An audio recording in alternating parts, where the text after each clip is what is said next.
नमस्कार, मैं हूं नीरज पटेल और आप देख रहे हैं नेशन जनमत। ओबीसी इस वर्ग पर लगातार आरोप लगते हैं कि ये वर्ग बन ही नहीं पाया, विभिन्न जातियों का समूह बनकर के रह गया। मेरे साथ इस समय ऐसी शख्स हैं जिन्होंने मध्य प्रदेश से बिगुल फूका और ओबीसी को एक सूत्र में पिरोया और ये ताकत बता दी कि ये भी एक वर्ग बन चुका है। महेंद्र सिंह लोधी, क्या है ओबीसी महासभा का कॉन्सेप्ट और ओबीसी को कितना आप एक वर्ग बना पाए?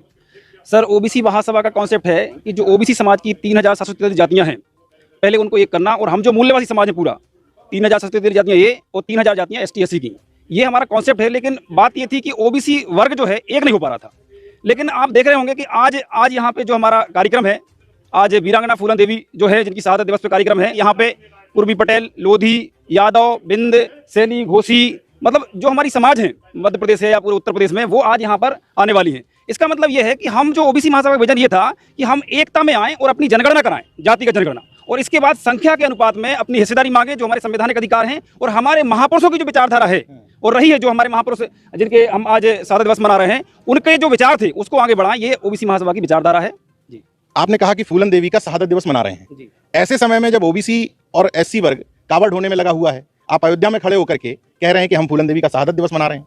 देखिए सर, मैं अगर मध्य प्रदेश की बात करूं आपको, तो मध्य प्रदेश में आप लोग सभी सुन रहे हैं, मैं आप लोग पता कर लेना, हमारे यहाँ पे लगभग ये 10 से 15% ओबीसी वर्ग के लोग अब कावड़ धो रहे हैं मध्य प्रदेश में। और हाँ, मतलब कम नहीं हुआ है, 10 से 15% ही लोग वहाँ पे धो रहे हैं अब, क्योंकि 3 साल जिस तरीके से काम किया है, कौन धोता था? लोधी, कुर्मी, कुशवाहा, है ना, और जो बड़ी कास्ट जो ओबीसी में अपने आप को समझती है लीड करने वाली, जैसे कुर्मी वो भी अपना करते थे, लोधी तो आप जानते ही है ना। लेकिन इनको अब समझ में आ गया है कि यहाँ से हमारे रास्ते बंद हैं, अगर यहाँ से भी हम कितना आगे तक जाएंगे, लास्ट में वो जो दरवाजा मेन है वो बंद मिलेगा इनको। तो अब उन्होंने शिक्षा की ओर और हमारे महापुरुषों के जो विचार थे और उनके जो मिशन थे उनके लिए लगातार काम करने लगे हैं। आप देख रहे होंगे मध्य प्रदेश में कम से कम हम पूरे 3 साल के अंदर कुछ इतने बड़े आंदोलन कर चुके हैं। आप लोगों ने देखा होगा, शिवराज सिंह चौहान का 2-3 बार घेराव किया गया है, बशर्ते हम सुप्रीम हाई कोर्ट तक का घेराव कर चुके हैं, भले हमें लठ पड़े, मारा पीटा, जो भी किया, क्योंकि हमें मालूम है कि अब हमें रास्ता जो महापुरुषों ने दिया है, संविधान की जो विचारधारा है, जहां से वहां का अधिकार मिलने वाले हैं, हमें वही रास्ता चलना पड़ेगा। और पूरा हमारा मध्य प्रदेश का पूरा समाज, यादव, लोधी, कुर्मी, काची, पटेल, कुशवाहा, एसटी एससी, सभी मिलकर एक रास्ते चल दिए हैं अब। और आपने ये अभी हम लोग तो कुछ पार्टी वार्टी नहीं है और ऐसी कोई विचार भी नहीं है, फिर भी क्योंकि हमारे लोगों को अधिकार तो कहीं ना कहीं चाहिए, नेतृत्व तो करने का मौका, तो अभी 143 निर्दलीय लोग जिला पंचायत में जीत के आए हैं। इसका मतलब है कि ओबीसी महासभा और अन्य सभी संगठनों ने मिलकर बहुत जबरदस्त काम किया है, बशर्ते ओबीसी महासभा के खुद कम से कम 47 जिला पंचायत सदस्य जीते बिना किसी पार्टी। हाँ, बिना किसी पार्टी के। और वो लोग हैं जो आंदोलनों में लाठी खाए हैं। तो अब हमारा यहाँ से रास्ता क्लियर हो सकता है। तो ये किस कॉन्सेप्ट के तहत जीते? ये तो हमने नोट हमारा, वोट हमारा? नहीं, हमारे पास कुछ नहीं है, ये सब चीजें विचारधारा थी। हमने बाबा साहब की विचारधारा, जोधा फुले की, सावित्री फुले की, महात्मा जो हमारे हैं कबीर पेरियार, सम्राट अशोक से लेके इनकी हृदय साल लोधी से लेके अवंतीबाई की, जो हमारे महापुरुष है सभी, उनकी विचारधारा को एक जगह पिरोया। हम ये चाहते हैं जो आज हो रहा है कि हम यहाँ फूलन देवी जी की अगर यहाँ पे इकट्ठे हुए हैं, तो कल अवंतीबाई के लिए भी आप सब इकट्ठे हैं। जो सारे हमारे महापुरुष और जिन्होंने शहीद जो हुए हैं, अगर हम एक दूसरे के जन्मदिन, शहादत दिवस, शहीद दिवस पे अगर इकट्ठे होकर और काम करते हैं, तो निश्चित ये वर्ग पूरा एक होके और मनुवाद, सामंतियों के खिलाफ बड़ा आंदोलन छेड़ सकते हैं। और हमने शुरुआत कर भी दी है। बहुत सारे लोग सवाल उठा देते हैं कि फूलन देवी बिहार में कूदी थी, उसके बाद सांसद बनी, उनका शहादत दिवस क्यों?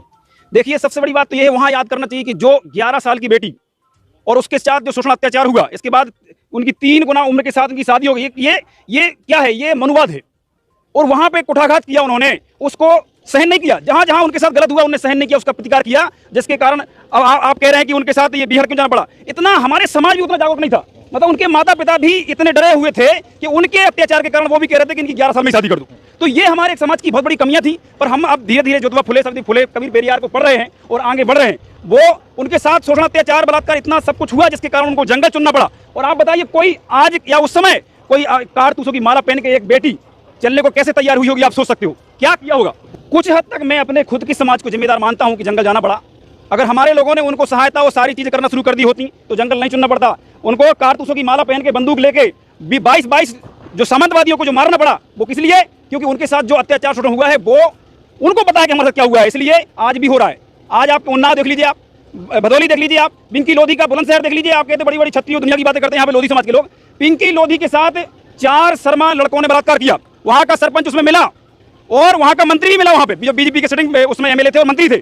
इसके बाद भी 9 दिन तक कोई एफआईआर नहीं की गई।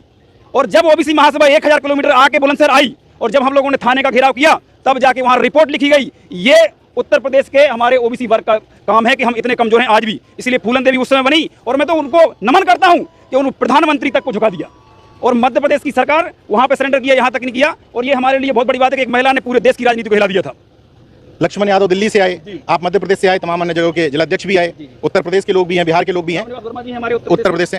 करना क्या चाहते हैं आप लोग, इस मुहिम को कहां तक ले जाना चाहते हैं? देखिए सर, हमारा मेन उद्देश्य है फूले अंबेडकर विचारधारा को आगे ले जाना। मतलब संख्या के हिसाब से हिस्सेदारी, जो ज्योतिबा फुले, सखदेव फुले, कबीर पेरियर की जो भी विचारधारा है, उससे ही हमारे बच्चों का भविष्य बनने वाला है। और कोई भी कितनी भी कावड़ धो लो आप, कितने भी आप मंदिर बना लो, मस्जिद बना लो, ये तो हम करते भी आए हैं, अभी तक किया भी है, और कहाँ नहीं बने हैं।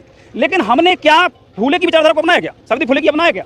अभी रिसेंटली अगर अपन जो बलात्कार और सारी चीजें हो रही हैं आज मध्य प्रदेश में भी हो रहा है, ऐसा नहीं है। बीडी शर्मा वहाँ के जो है, उनके ही खुद के क्षेत्र में बीडी शर्मा 3 बलात्कार हो गए, फांसी लगा ली बेटियों ने, तो आज भी हो रहा है। लेकिन यह है कि हमको अब एक होना पड़ेगा। अंतिम सवाल, इस जातियों में बटे हुए ओबीसी को ओबीसी के वर्ग कैसे बनाएंगे? देखिए सर, सबकी समस्या है, हर वर्ग में अपने महापुरुष हैं, हम अपने महापुरुषों, सबके एक दूसरे के महापुरुषों को मानते जाएं, निश्चित ही रास्ता यहाँ से निकल के आएगा। और निश्चित एक आपके लिए रास्ता दिया गया, वो है संविधान, वहां से सबको रास्ता मिलता है। तो ओबीसी को संविधान में जो कोई भी जाति में आप हों, लेकिन आपको ओबीसी कहा गया है, इसलिए आप ओबीसी पे कर सकते हैं। अंतरजातीय विवाह एक रास्ता नहीं? बिल्कुल अंतरजाति, हम उसमें काम कर रहे हैं।